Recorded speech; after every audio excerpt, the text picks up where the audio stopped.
चैतन्य स्वभावी भगवान आत्मा अनादि अनंत शुद्ध चैतन्य मात्र है। ज्ञान मात्र है। मैं शुद्ध चैतन्य मात्र, ज्ञान मात्र, भगवान आत्मा हूँ। त्रिकाल शुद्ध चैतन्य परमात्मा हूँ। अनंत गुणाधिपति, एक ज्ञायक देव हूँ। अगणित ज्ञेयों के प्रतिबिंबों से अप्रभावित ज्ञान पर्यायों में एक समय के लिए भी नहीं मिलने वाला, एक समय के लिए भी नहीं सिकुड़ने वाला त्रिकाल ध्रुव चैतन्य सत्ता मात्र भगवान आत्मा हूँ।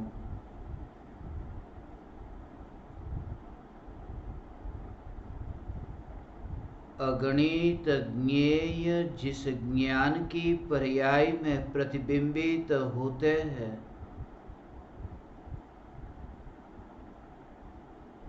ऐसे ज्ञान की पर्याय के साथ भी जिसका कोई संबंध नहीं, यह ध्रुव ज्ञायक देव ही मैं हूँ। इंद्रिय और इंद्रियों के विषयों के साथ ज्ञान की अवस्था का जानने का संबंध हो तो हो, मगर त्रिकाली ध्रुव ज्ञायक देव इंद्रिय और इंद्रिय के विषयों को जानने तक भी नहीं जाता, क्योंकि जो जानने रूप परिणमन है, यह परिणमन पर्याय में है, यह परिणमन स्वयं ही पर्याय है। निरंतर बहते ज्ञान के प्रवाह को ज्ञान में जानते हुए भी ज्ञानी की दृष्टि ध्रुव ज्ञायक देव पर है।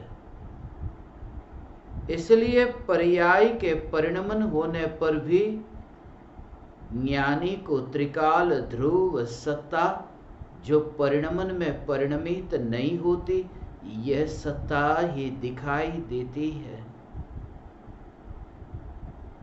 और जब इस ध्रुव चैतन्य सत्ता के बाहर मेरा विस्तार नहीं, तब फिर बाहर जो भी परिणमन हो, उस परिणमन का सहज स्वीकार होता है। इसलिए ज्ञानी को प्रत्येक घटना का स्वीकार होता है, प्रत्येक घटना को जानने वाली ज्ञान की अवस्था का स्वीकार होता है। घटना का स्वीकार घटना के कारण नहीं होता, घटना को जानने वाली ज्ञान की अवस्था का स्वीकार ज्ञान की अवस्था के कारण नहीं होता। घटना और घटना को जानने वाली ज्ञान की अवस्था, ये दोनों को सहज रूप से जानते हैं एकमात्र ध्रुव ज्ञायक देव की ओर दृष्टि होने से।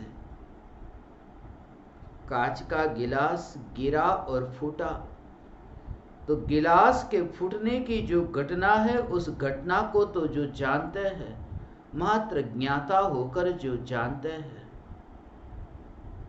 और घटना को जानने वाली ज्ञान की अवस्था को भी जो जानते हैं, अवस्था मात्र का जो स्वीकार करते हैं, यही तो क्रमबद्ध पर्याय का स्वीकार है। गिलास का फूटना था और गिलास जो फूटा, उस फूटने वाले गिलास को जानने वाली ज्ञान की अवस्था, यह भी तो अवस्था है, यह भी तो पर्याय है, यह भी तो क्रमबद्ध है।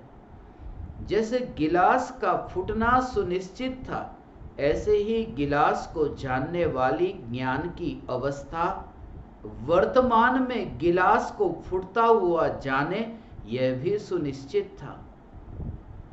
और ये दोनों अवस्था ही नहीं, ऐसी अनंत अवस्थाओं का सहज स्वीकार, एक ही जोर से, एक ही बल से कि मैं ध्रुव ज्ञायक देव, मैं ध्रुव चैतन्य परमात्मा, इन अवस्थाओं में कहीं पर भी नहीं।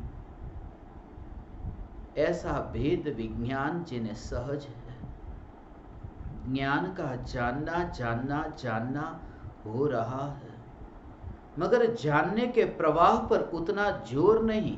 जोर है तो ये जानने के प्रवाह के पीछे कौन है, और वह जो ध्रुव चैतन्य सत्ता है, उस ध्रुव चैतन्य सत्ता को क्या लेना देना। इसलिए ज्ञानी को पर्याय के साथ अब संबंध न रहा, द्रव्य में एकत्व हुआ। द्रव्य में एकत्व होने से पर्याय के साथ अब ऐसी उदासीनता बरतती है, प्रत्येक अवस्था में ऐसी उदासीनता बरसती है। ऐसी उदासीनता के पर्याय के परिणमन में वह अपने को फैलता हुआ, मिलता हुआ स्वयं का अस्तित्व उन पर्यायों के कारण मानते ही नहीं। यहां तक कि उन पर्यायों की गिनती में भी उनकी रुचि नहीं। चैतन्य परमात्म तत्व पर्याय की गिनती कैसे करे? सागर तो वह है जो तरंगों की गिनती करने नहीं चाहता। तरंग कितनी उठी है, तरंग कैसे उठी है, तरंग कहां उठी है, उसकी और देखने भी न जाए, वही तो सागर है। सागर ने आज तक कभी गिनती नहीं की तरंगों की। ज्ञानी की दृष्टि ध्रुव ज्ञायक देव पर होने से पर्याय के तरंगों की गिनती बंद हो चुकी। इतने भव मैंने बिताए, इतने भवों में मैंने अनंत दुख भोगे हैं, और अब मैं मोक्ष की ओर जा रहा हूं। अब मेरे कुछ ही भव बाकी है जो ज्ञान में जानने के, बस इतने भव। वो भव भी भोगने के लिए नहीं, सिर्फ ज्ञान में जानने के लिए। मगर कितने भव है, मेरे भव कितने हैं? इस मनुष्य जन्म के बाद में मैं स्वर्ग में देव होऊंगा, और देव होकर के वहां से मर कर के फिर मैं मनुष्य होऊंगा, और फिर आगे की गिनती। मगर उस गिनती में रस नहीं कि कितने भव बाकी है। किसके भव?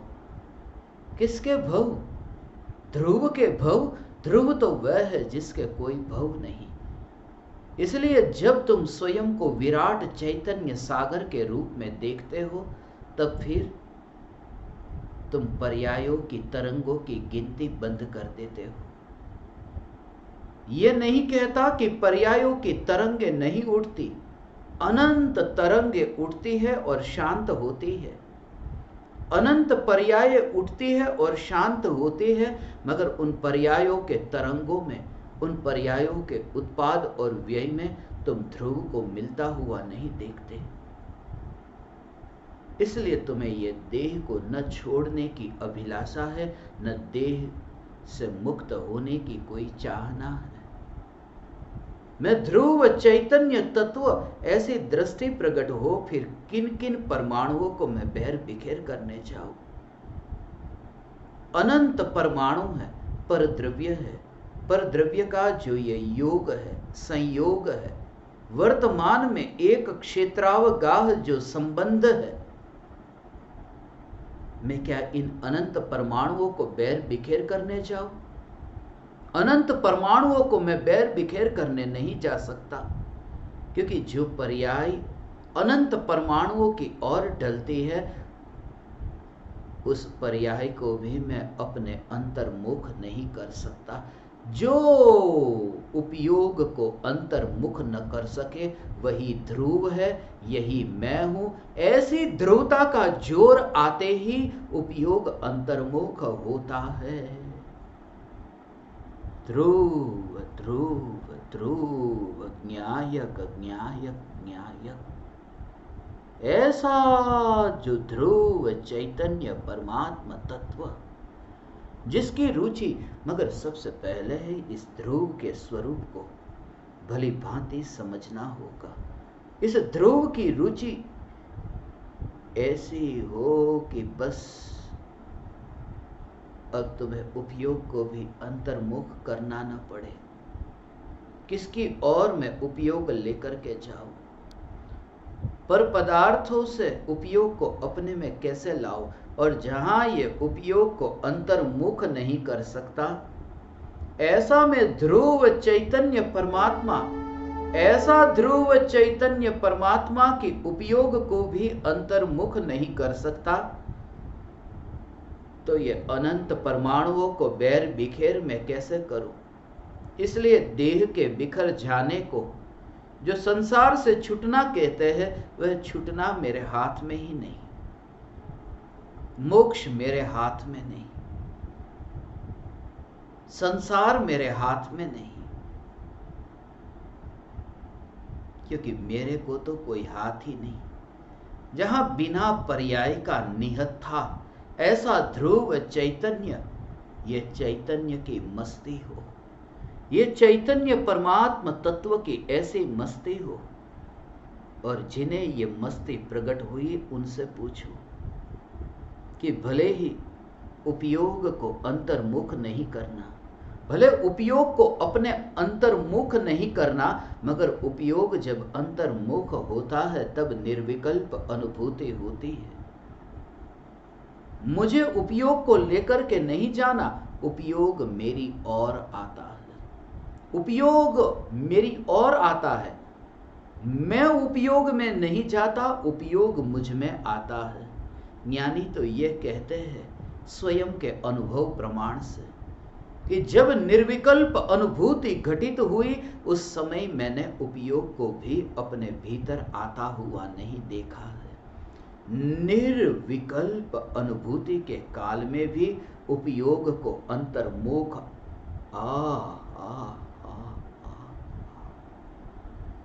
क्योंकि निर्विकल्प अनुभूति के काल में भी उपयोग जो पर्याय है, उपयोग जो अवस्था है, उपयोग जो पर से हटा है, उपयोग जो स्वसन्मुख हुआ है, ऐसा जो उपयोग जो पर्याय है निर्विकल्प अनुभूति के काल में, वह एक समय का परिणमन, वह ध्रुव नहीं हो गया, वह एक समय का परिणमन, वो नित्य चैतन्यमय नहीं हो गया, इसलिए वो एक समय का निर्विकल्प अनुभव, अनुभव की अवस्था की दृष्टि से देखो तो अनित्य है, क्षणिक है, जो ध्रुव में आता ही नहीं।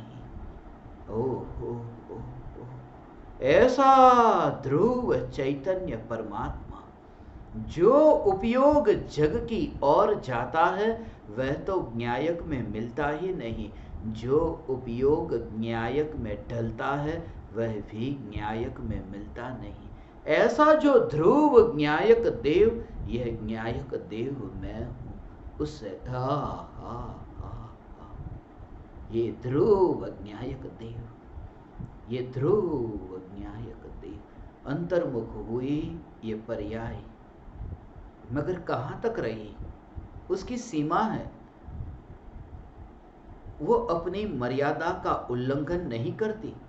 अंतर्मुख होने वाली पर्याय भी पर्याय की सत्ता में से, अपनी सत्ता में से अपनी सीमा का उल्लंघन नहीं करती, अर्थात ध्रुव नहीं हो जाती, वह पलटती रहती है। इसलिए उस निर्विकल्प अनुभूति में भी ज्ञानी को रस नहीं, इसलिए तो निर्विकल्प अनुभूति में ज्ञानी का एकत्व नहीं।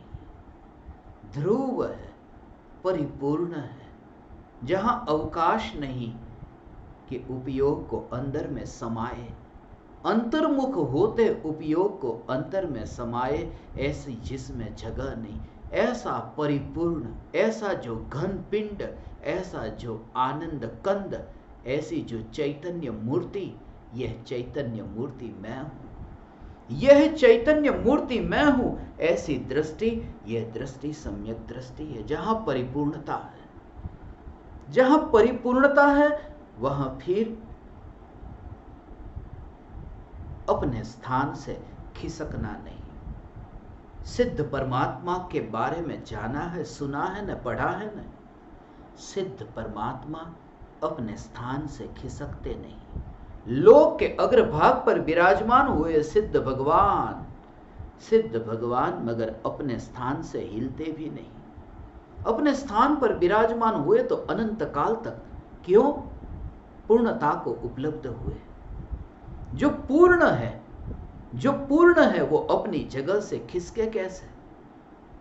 अब परिपूर्णता प्रकट हुई, मगर वह तो पर्याय की परिपूर्णता है। यहां ध्रुव तो त्रिकाल परिपूर्ण है। मेरा कहना सिर्फ इतना है, जहां परिपूर्णता हो वहां खिसकना नहीं होता। ध्रुव परिपूर्ण है, इसलिए खिसक करके पर्याय में जाता नहीं है, इसलिए अपनी सत्ता को छोड़ करके प्रवाह में बहता नहीं है, इसलिए वो डोलने नहीं लगता, इसलिए वो चलने नहीं लगता। वह सत्ता स्वरूप है। यह ध्रुव न्यायक देव यही मैं हूं।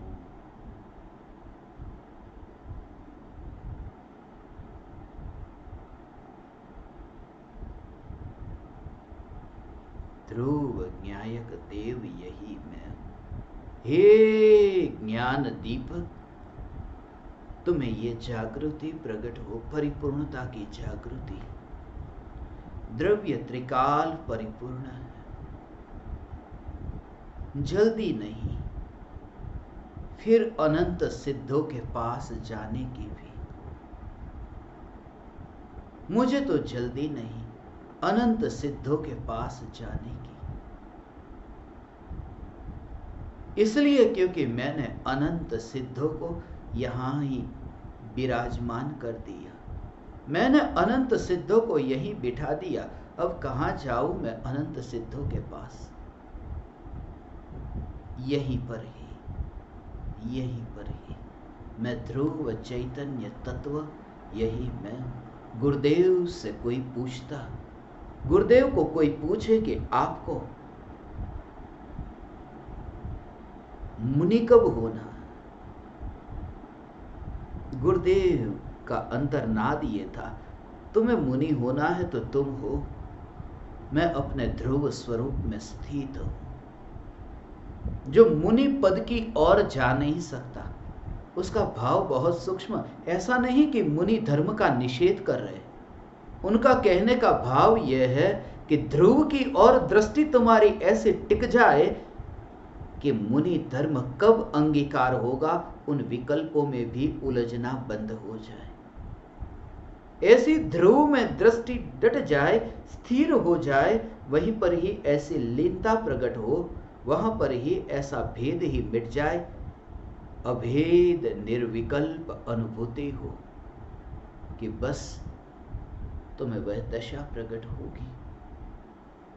यह ध्रुव चैतन्य तत्व, हे ज्ञान दीपक, एक समय के लिए भी तुम पर्याय के प्रवाह में मत बहो। यहां तो शुद्ध पर्याय में बहने का मना कर दिया। तुम तो अभी जो अशुद्ध पर्याय के प्रवाह में ही मरते हो, तड़पते हो। ये पर्याय में, यह पर्याय में।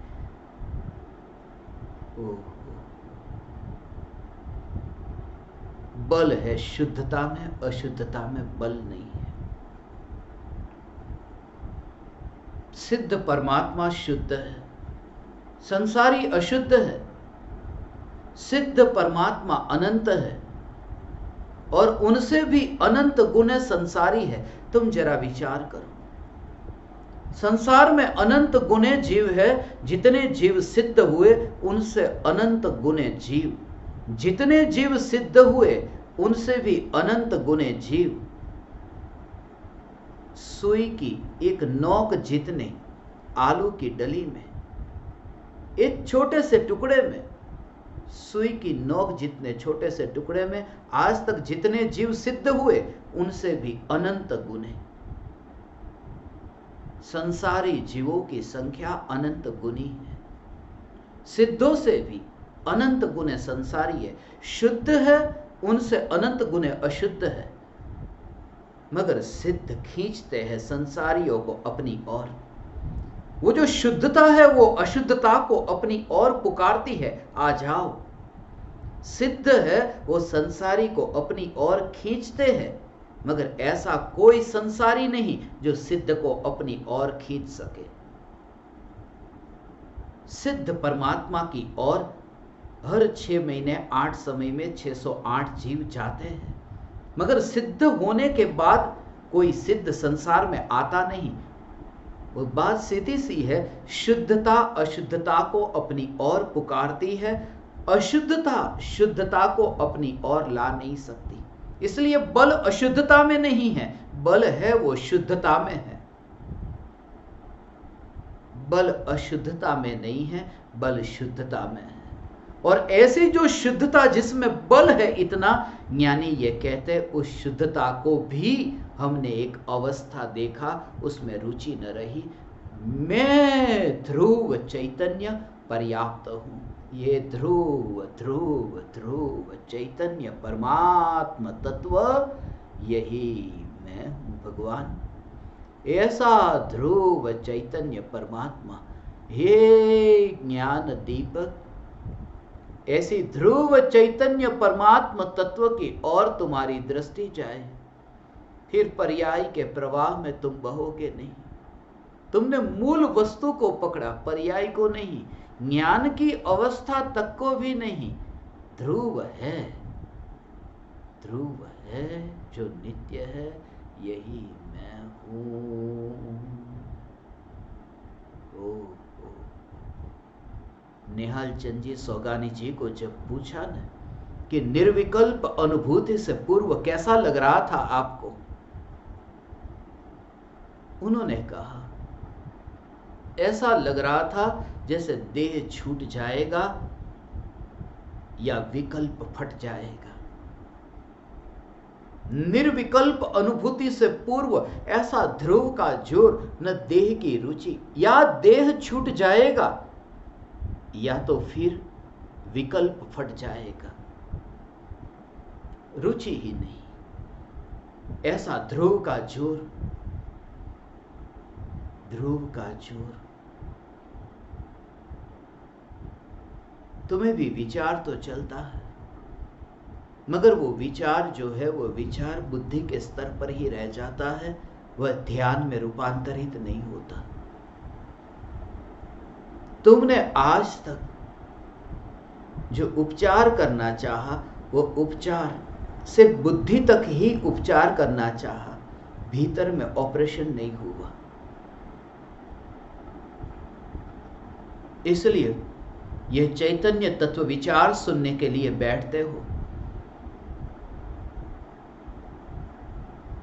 सुनने के लिए बैठते हो, ज्ञान प्राप्त करते हो, उपदेश पाते हो, मगर फिर भी परिवर्तन नहीं, क्योंकि भीतर में वो जो सत्य यही है कि विकल्प उपादेय है। बुद्धि कहती है कि विकल्प हेय है, और श्रद्धा कहती है विकल्प उपादेय। विकल्प करने जैसा है श्रद्धा ये कहती है, और बुद्धि ये कहती है विकल्प छोड़ने जैसा है। ये ऐसा ही है जैसे कोई एक महल है और महल के दरवाजे पर ही एक आदमी है जो चौकीदार है। उस चौकीदार को तुम उपदेश दो, कोई ज्ञानी आकर के उस चौकीदार को उपदेश दे कि युद्ध मत करो, लड़ाई मत लड़ो, वो चौकीदार सब सुनता है। वो हाँ में हाँ मिलाता है कि हाँ सही है, मैं युद्ध नहीं करूंगा, मैं लड़ाई नहीं करूंगा। मगर थोड़ी ही देर में महल के भीतर से कोई आता है चाकू लेकर के, तलवार लेकर के, और लड़ाई मार काट करके फिर अंदर चला जाता है। और फिर तुम चौकीदार से कहो कि अरे लड़ाई नहीं करनी चाहिए। चौकीदार कहता है मैं मानता हूं लड़ाई नहीं करनी चाहिए, मैंने कब मना किया। चौकीदार मानने को तैयार है लड़ाई नहीं करनी चाहिए, मगर असली बात यह नहीं थी कि चौकीदार को उपदेश मिले। उपदेश वो जो भीतर है उसे उपदेश मिलना चाहिए था। ऑपरेशन भीतर है वहां होना चाहिए था, क्योंकि चौकीदार ने तो हथियार उठाए नहीं। हथियार उठाने वाला जो मालिक भीतर बैठा है वह है, ये तो चौकीदार है। ये बुद्धि चौकीदार के अलावा और कुछ भी नहीं। भीतर की श्रद्धा जो मालकियत लेकर के बैठी है, वहां ऑपरेशन हो। तुम्हारी बुद्धि ये कहती है मैं ध्रुव हूं, और श्रद्धा ये कहती है मैं विकल्प हूं, और लड़ाई शुरू करती है। मैं विकल्प हूं, मैं विकल्प हूं। और तुम पूरे दिन भर अपने मित्रों से मिलो, मंदिर में जाओ, प्रवचन में जाकर के बैठो, अपना नित्यक्रम करो। रोज तुम्हें सुबह से रात तक, जब भी जैसे ही तुम नित्यक्रम के लिए बैठते हो, प्रवचन सुनने बैठते हो, हाथ में शास्त्र लेते हो, बस यही करने जैसा है। मगर यही करने जैसा है, ये जो बोलना है ये चौकीदार का बोलना है, मालिक का नहीं।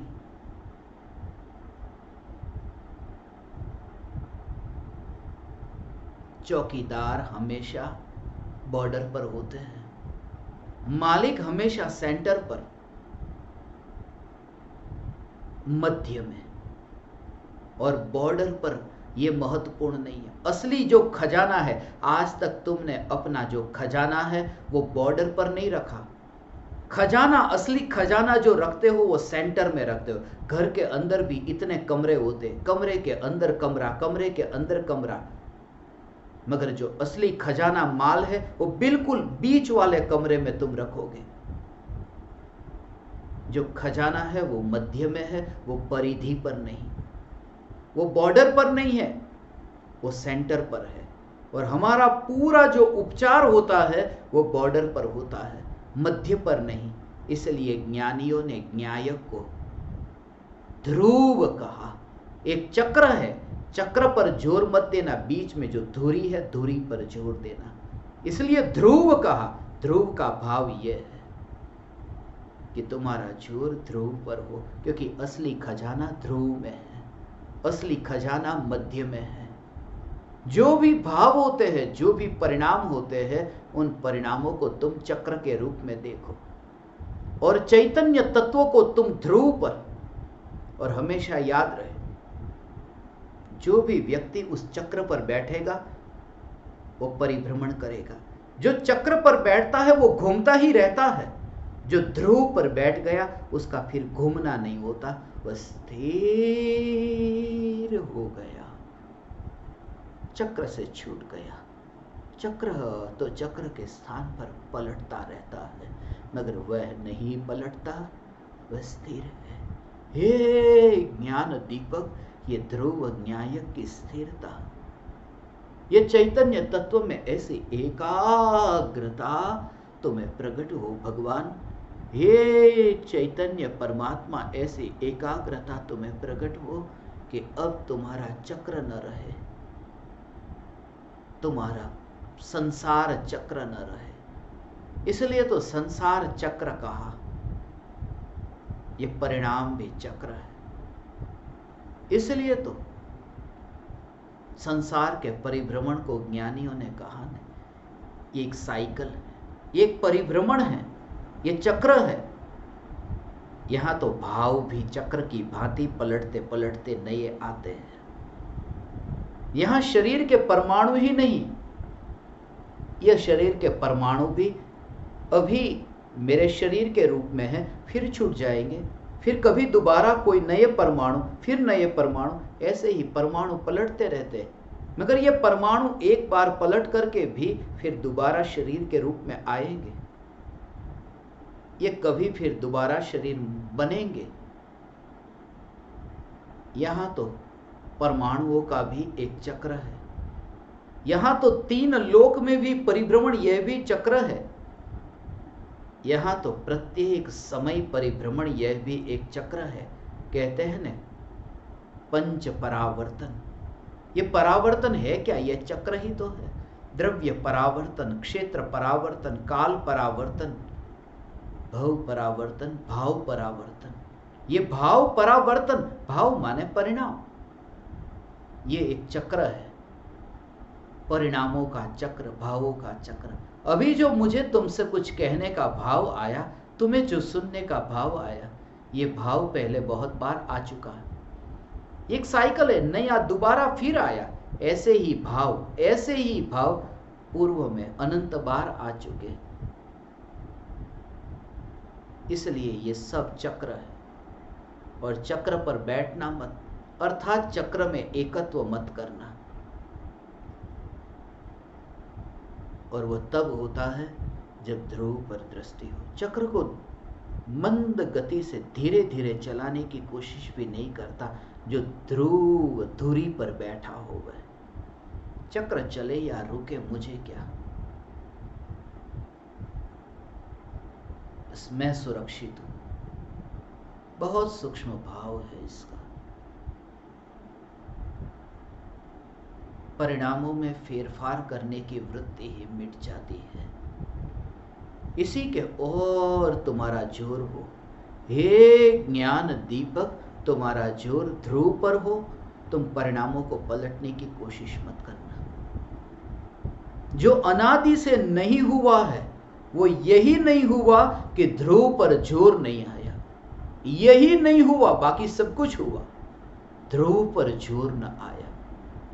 परिणाम तो पलटते गए, नए नए नए नए परिणाम, मगर ध्रुव पर जोर न आया। कषायों की तीव्रता से कषायों की मंदता, और मंदता से धीरे धीरे अभाव हो जाएगा। पहले कषाय तीव्र थे, अब कषाय मंद हुए। थोड़ा और प्रयास करो, कषाय छूट जाएंगे। इसी भ्रम में पूरा जीवन बीत जाता है। कपड़ा गंदा हुआ था, साबुन वाले पाउडर वाले पानी में उसको भिगोया, मैल थोड़ा कमजोर हुआ, बस अब मैल दूर हो जाएगा। ऐसे ही मानकर बैठे कि देव शास्त्र गुरु की भक्ति की, कषाय थोड़े मंद हुए, अब ऐसे ही जैसे कषाय मंद हुए ऐसे ही कषाय छूट भी जाएंगे। मगर धीरे धीरे धीरे धीरे करते करते कषाय नहीं छूटते, क्योंकि जैसे धीरे धीरे बढ़ते बढ़ते ज्ञान पूर्ण नहीं होता, ऐसे ही कषाय के मंद होते होते कषाय का अभाव नहीं होता। उसका भाव बहुत सूक्ष्म है। अभी मैंने एक शास्त्र को पढ़ा, वो पूरा शास्त्र मुझे कंठस्थ हो गया। फिर दूसरा शास्त्र मैंने पढ़ा, वह कंठस्थ हो गया। फिर 5, 25, फिर 1500 शास्त्र कंठस्थ। अब 2000 से 5000 धीरे धीरे मैं ज्ञान बढ़ाऊं। क्यों? क्योंकि जैसे जैसे ज्ञान बढ़ाता जाऊंगा तो एक समय ऐसा आएगा कि केवल ज्ञान हो जाएगा, पूर्ण ज्ञान हो जाएगा। मगर ये विधि नहीं। थोड़ा थोड़ा ज्ञान बढ़ाते जाओ तो पूर्ण ज्ञान, केवल ज्ञान होगा, ये विधि नहीं। ऐसे ही कषाय को थोड़ा थोड़ा घटाते जाओ तो एक दिन कषाय का अभाव हो जाएगा, ये विधि नहीं। तो विधि क्या? विधि तो यह है कि ध्रुव की ओर जोर हो तो कषाय का अभाव भी हो जाता है और ज्ञान परिपूर्ण भी हो जाता है, ध्रुव के जोर से। इसलिए तो क्षपक श्रेणी में विराजमान ऐसे जो मुनिराज है, क्षपक श्रेणी पर आरूढ़ जो मुनिराज है, वो कषाय को दूर करते जाते हैं? नहीं, ध्रुव में स्थित है, शुद्धोपयोग है। शुद्धोपयोग स्वरूप में स्थित है और कषाय का क्षय होता जा रहा है और एक समय में पूर्ण ज्ञान, केवल ज्ञान प्रकट होता है। ज्ञान को बढ़ाने से ज्ञान बढ़ता नहीं, कषाय को घटाने से कषाय घटते नहीं। ध्रुव के आश्रय से ही कषाय का अभाव और ज्ञान की परिपूर्णता सहज प्रकट होती है, फिर भी ध्रुव का आश्रय नहीं छूटता। यह ध्रुव न्यायक देव, यह मैं हूं। जब तुम्हें ऐसा अहोभाव जगे, फिर तुम्हें बुद्धि के स्तर पर, बुद्धि के जोर से यह चैतन्य तत्व विचार सुनने में अब रस न पड़ेगा। अब तुम्हारा ऑपरेशन वहां नहीं होगा, तुम चौकीदार को उपदेश न दोगे, तुम बुद्धि न बढ़ाओगे।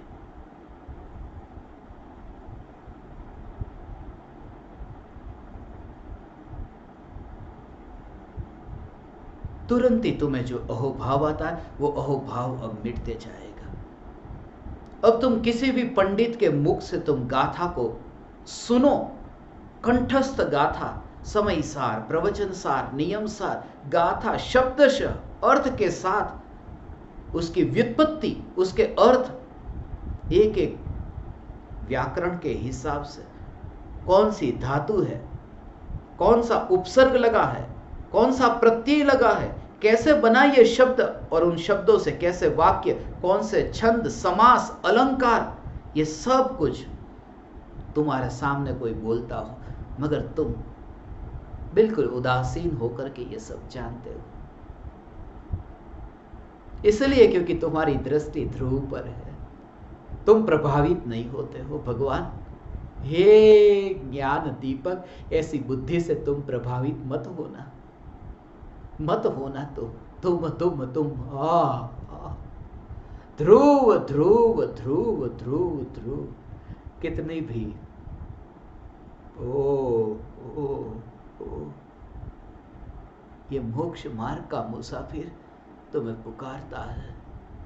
बुद्धि से आकर्षित मत हो जाना,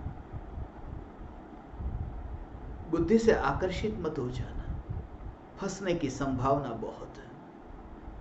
क्योंकि बुद्धि के बढ़ते बढ़ते कोई बुद्धत्व को उपलब्ध नहीं होता है। जिसने ये पूरा रहस्य सार समझ लिया, बस वही ध्रुव का भाव समझ लिया, मध्य धुरी को जिसने समझ लिया, उसी पर ही जो बैठ गया। ध्रुव बुद्धि से थोड़ी ख्याति, प्रसिद्धि, वाह वाह बढ़ती हुई मिलेगी, वास्तव में वह भी तो किसी पुण्य का उदय, यशस कीर्ति नाम कर्म का उदय हो और बुद्धि भी बढ़ती हो। भ्रम होता है कि बुद्धि बढ़ने से बहुमान बढ़ता है। बुद्धि बढ़ने से कोई बहुमान नहीं बढ़ता। नारकियों की बुद्धि बढ़ जाती है, बहुमान कौन सा बढ़ा। पैरेलल साथ में ही बुद्धि भी बढ़ती है और यशस कीर्ति नाम कर्म का उदय भी होता है। भ्रम होता है कि बुद्धि के कारण मुझे सम्मान मिल रहा है। यह सब ख्याति प्रसिद्धि, उसमें रस न लेना। इसलिए कुछ ही विरले होंगे भगवान, कुछ ही विरले होंगे, इसलिए तो कुछ ही विरले होंगे ये चैतन्य तत्व की पुकार सुनने वाले, अंतर के भाव से ये सुनने वाले।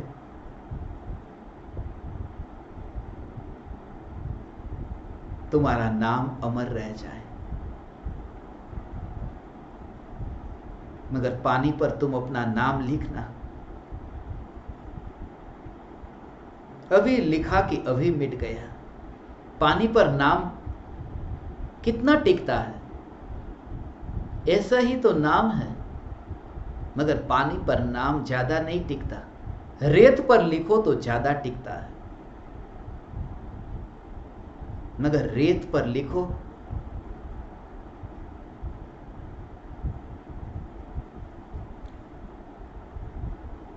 पानी आए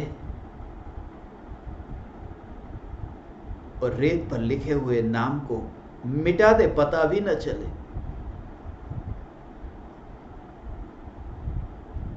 समुद्र के किनारे पर आज भी मुझे पता है, मैं उड़ीसा में जब गया तो उड़ीसा में मैंने वहां पर समुद्र किनारे पर सिर्फ इतना ही लिखा था, राख की दीवार का पड़ोसी। अभी राख की दीवार इतना लिखा कि पानी बह आया, सागर की लहर ऐसी आई कि वह भी मिट गया। उसकी वीडियो आज भी है, मैं ज्ञान दीपकों को दिखाता हूं कि देखो, ये सत्संग के दौरान ही समुद्र के किनारे पर उड़ीसा में राख की दीवार का पड़ोसी। मगर रेत के ऊपर भी नाम न टिका। पानी के ऊपर तो नहीं टिकता, रेत के ऊपर भी न टिका, मगर चट्टान पर टिक सकता है। क्योंकि चट्टान पर यदि पत्थर के ऊपर तुम नाम लिख दो तो वह नाम टिकेगा। मगर चट्टान के बारे में तुम्हें पता है, पानी यदि चट्टान के साथ में टकराए तो चट्टान भी टूट जाती है। सागर का पानी यदि पत्थर के साथ टकराए तो पत्थर भी गलने लगता है, पत्थर भी पिघलने लगता है, पत्थर भी टूटने लगता है, मिटने लगता है। इसका मतलब क्या हुआ? इसका मतलब ये कि चट्टान से ज्यादा ताकतवर तो पानी है। जो पानी चट्टान को तोड़ देता है, और उस पानी पर भी जब अपना नाम नहीं रहा तो चट्टान पर अपना नाम कैसे रहेगा? और इसलिए कहता हूं, बुद्धि में मत फंसना बुद्धत्व की ओर, यदि तुम्हें यात्रा करनी है तो, और करोगे, वरना तुम यहां बैठते नहीं, बैठते ही नहीं। ये चैतन्य की पुकार सुनने तुम बैठते नहीं। हे ज्ञान दीपक, ये ध्रुव चैतन्य चैतन्य चैतन्य, ऐसा ही सहज योग मिल जाता है। ये योग मिला है। इसलिए आज मैं ज्ञान दीपकों के बारे में भविष्य की कुछ तैयारी कर रहा था। एक अनमोल भेंट देने के लिए मैं बैठा था, तैयारी कर रहा था। कुछ ही दिन में आपके पास में वो अनमोल भेंट आएगी। बस कुछ ही दिन है।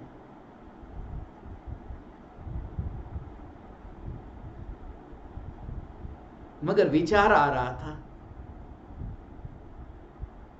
शराबी को शराबी मिल जाता है, जुआरी को जुआरी मिल जाता है, सिगरेट पीने वाले, बीड़ी पीने वाले को मिल ही जाते हैं। मुझे ज्ञान दीपक जो मिल गए, ध्रुव ध्रुव ध्रुव ध्रुव ध्रुव की पुकार, चैतन्य की मस्ती में मस्त, ऐसे ज्ञान दीपक मिल गए, सहज मिल जाते हैं। आपके लिए तैयारी कर रहा था, और उसमें ही सहज ही मेरे पढ़ने में एक घटना आई। घटना यह थी कि एक मारवाड़ी सेठ था, उसकी बेटी की शादी नहीं हुई थी, लगभग 28 साल की उसकी बेटी हो गई थी। मारवाड़ी ने शादी नहीं की, दहेज में कुछ देना पड़ेगा, इस वजह से शादी नहीं की। मगर जब समाज में उस मारवाड़ी की बदनामी होने लगी, समाज के लोगों के साथ में मारवाड़ी को रहना है, अब करे तो करे क्या? दुकानदारी चलानी है, व्यापार धंधा करना है, बैठना है समाज के लोगों के साथ में। तब फिर उसने अपनी 28 साल की बेटी की शादी करने का निर्णय लिया। शादी के लिए पास ही के गांव से किसी मारवाड़ी का लड़का, वह भी मारवाड़ी, उनको बुलाया अपनी लड़की को दिखाने के लिए कि पधारो। लड़के वाले आ गए।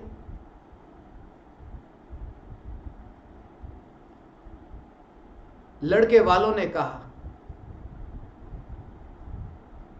कि देखो भाई, हम तो है पक्के मारवाड़ी, हम झूठा फालतू व्यर्थ का खर्चा नहीं करते। ये लड़की का बाप बोला। प्रमाण क्या है? लड़के का बाप बोला, ये देखो मेरे सिर पर जो पगड़ी है, वो पगड़ी मेरे दादा के दादा, जिन्होंने बाजार से उधार खरीदी थी, और उस पगड़ी को मैंने अभी तक बदला नहीं है, चला रहा हूं मैं पगड़ी, पक्का मारवाड़ी।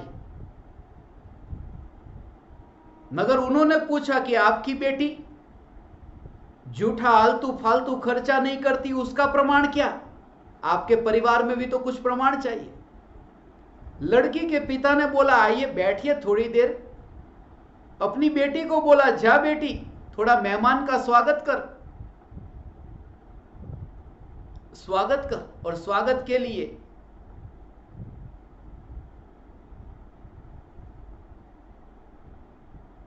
लड़की एक थाली में सुपारी लेकर आई। मेहमान का स्वागत करने के लिए सुपारी। लड़की के बाप ने उस सुपारी को हाथ में लिया, अपने मुंह में डाला, अपने मुंह में डाल करके थोड़ी देर घुमाया, फिर बाहर निकाला और फिर थाली में डाला और लड़के के बाप को बोला कि लीजिए। लड़के के बाप ने कहा, नहीं नहीं नहीं, अरे लीजिए, शर्माते क्यों हैं? ये आपका ही तो घर है, आज से ही तो ये आपका ही घर होने वाला है, लीजिए लीजिए, ये तो हमारी खानदानी सुपारी है। मेरे पिताजी के दादाजी को अकबर के महल के बाहर रास्ते से पड़ी हुई मिली थी।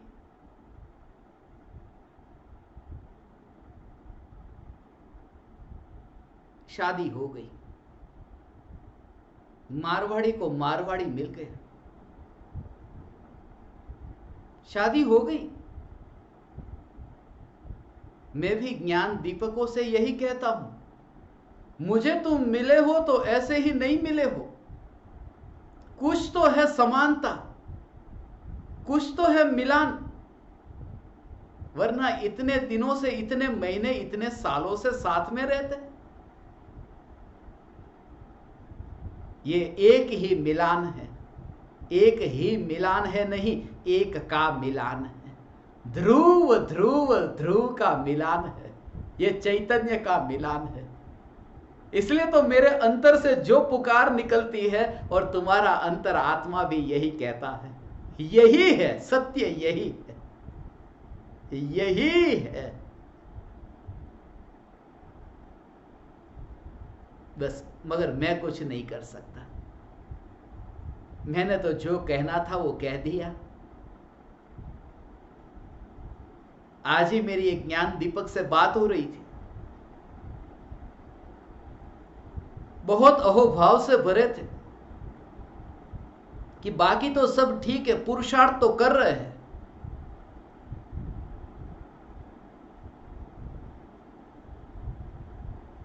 मगर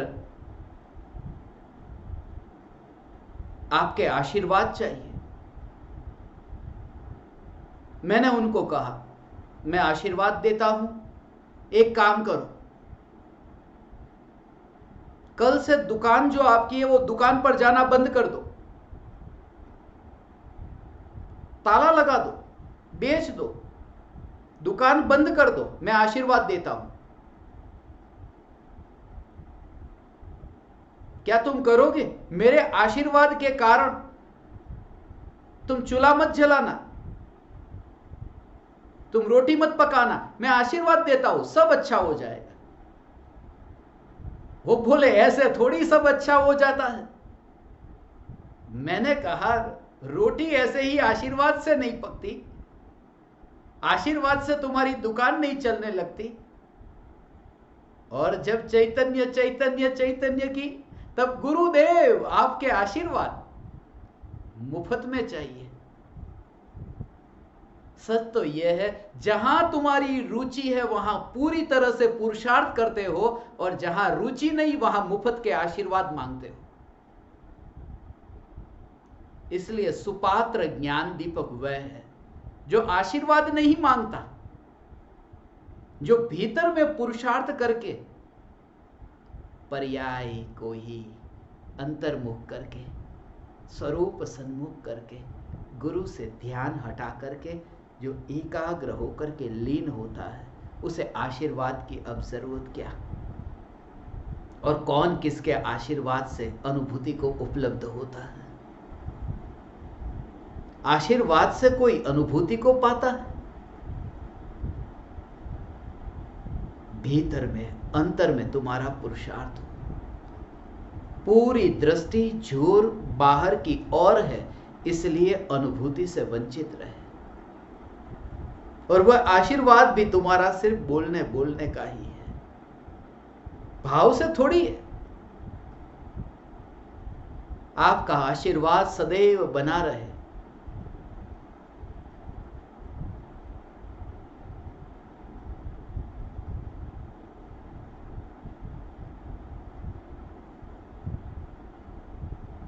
एक भाई साहब कह रहे थे, मैं आपका आशीर्वाद मुंबई में जब मैं पढ़ा था तब की बात है,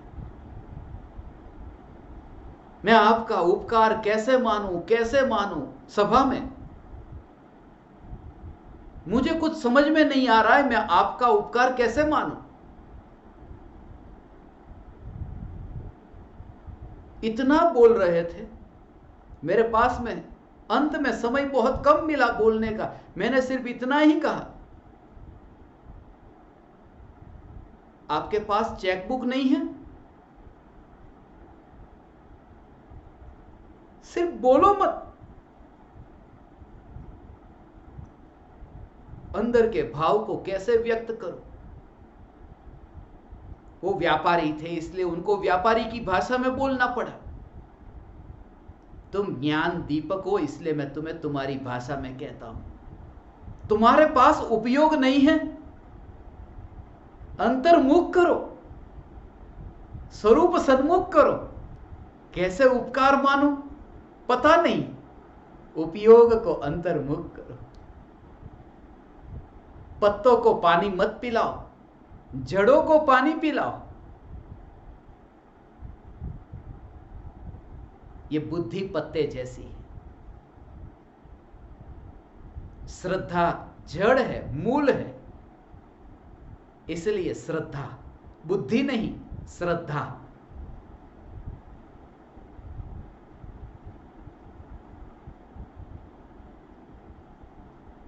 अभी जो है वह पूरी तरह से गुलामी है।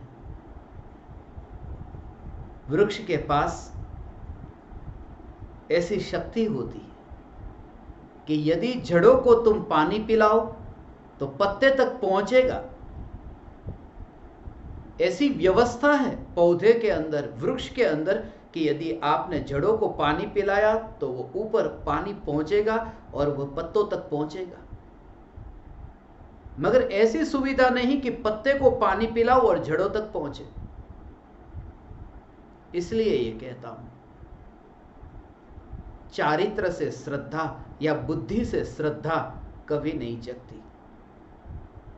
श्रद्धा जब जगती है तब वह ज्ञान, सम्यक ज्ञान, तब वह चारित्र, सम्यक चारित्र सहज ही कहलाता है। इसलिए श्रद्धा तर्क से नहीं, अनुभव से प्रकट होती है, बुद्धि से नहीं, बुद्धि से पार होना। इसलिए ज्ञानी को इन तरंगों की गिनती में रस नहीं। इसलिए तो कभी कभी इतने शास्त्र, इतनी किताबें, उन किताबों के नाम, उन किताबों के लेखक, उन किताबों के कौन से पन्ने पर क्या लिखा है, सब तैरता हो बुद्धि पर, और कभी कभी किताबों में क्या लिखा है नहीं, कौन सी किताब का भी पता न चले।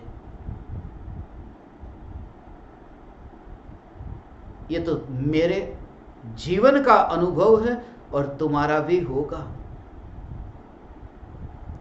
कभी कभी कोई नाम तुम्हें याद करना हो, किसी व्यक्ति का नाम याद करना हो और नाम याद नहीं आता। और कभी कभी उन्हीं के साथ में दिन रात बिताए हो, होता है ना। ये परिणाम, यही तो परिणाम की विचित्रता है। हे ज्ञान दीपक, परिणामों से पार ध्रुव, परिधि से पार ध्रुव,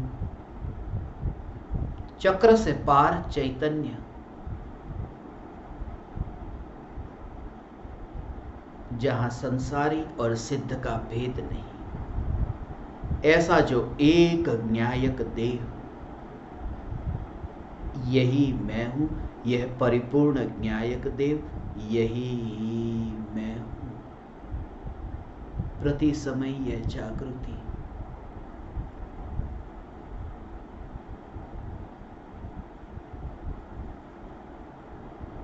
यही एकमात्र विधि है, ध्रुव चैतन्य तत्व। यही एक क्रम है। गुरुदेव को कोई पूछे न, अनुभूति के लिए कोई क्रम नहीं। ध्रुव का आश्रय लेने से जो पर्याय प्रकट होती है, एक पर्याय, दूसरी पर्याय, तीसरी पर्याय, बस वह पर्याय ही तो क्रम है।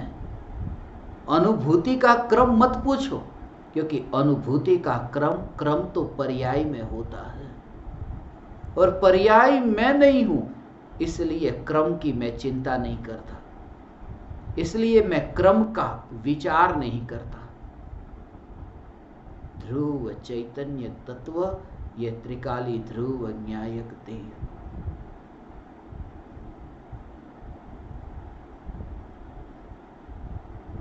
एक में लीन हुए कि अनंत सिद्धों से मुलाकात हो गई। अनंत प्रकार के परिणामों से मुक्त तो हुए। मुक्त होने का भाव क्या? छूटे नहीं, परिणामों से, पर्याय से छूटे नहीं, क्योंकि पर्याय से छूटना तो तब हो जब मिलना हुआ हो। इसलिए कहता हूं पर्याय से छूटना नहीं है। पर्याय ने, पर्याय में जो एकता स्थापित करके रखी थी, वो एकता पर्याय में से छूट गई और पर्याय की एकता द्रव्य में हुई। इसे कहते हैं पर्याय से छूट गया। पर्याय से छूट गया अर्थात पर्याय की एकता पर्याय में न रही और ध्रुव न्यायक देव में एकता स्थापित हुई। धन्य भागी है वे जीव जिनके जीवन में अंतर से ये हकार आया है। छूटे हैं रागी देवी देवताओं से और छूटे हैं जो वितरागी देवों से, जिनकी रुचि जगी है एकमात्र निज न्यायक देव। मैं ये मैं निज न्यायक देव, ऐसा जिसका दृष्टि में ऐसा जोर, मैं निज न्यायक देव, बुद्धि का नहीं दृष्टि का जोर, मैं निज न्यायक देव, निज न्यायक देव, निज न्यायक देव।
अहो अहो श्री सद्गुरु करुणा सिंधु अपार,